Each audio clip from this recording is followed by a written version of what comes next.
The Food and Drug Administration is considering tighter controls on more than 100 over-the-counter cough medicines. The medications are often abused, especially by teenagers. NBC's Tracy Potts joins us with more. Good morning, Tracy.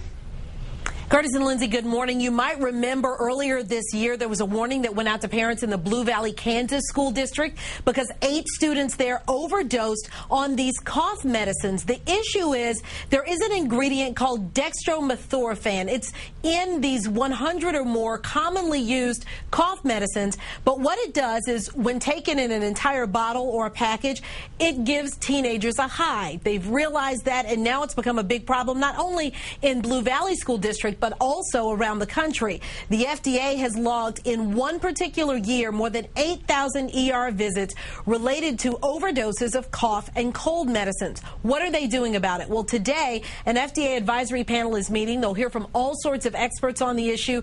They're thinking about making it prescription only, which means when you go to buy your NyQuil, your Robitussin, your Dimetapp, some Sudafed tablets, they would only be behind the counter. You could not buy them directly out of stores. This is an advisory panel. They won't make a final decision today, but the FDA usually follows their advice. What are some of the signs of drug abuse?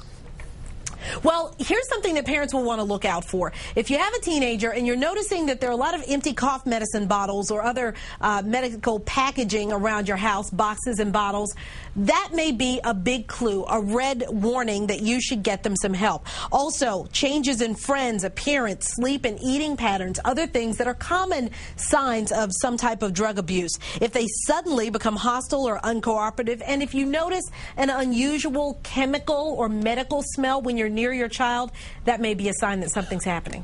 Wow. Something else that could be attributed. Yeah, thank you, Tracy. Very good things to look for.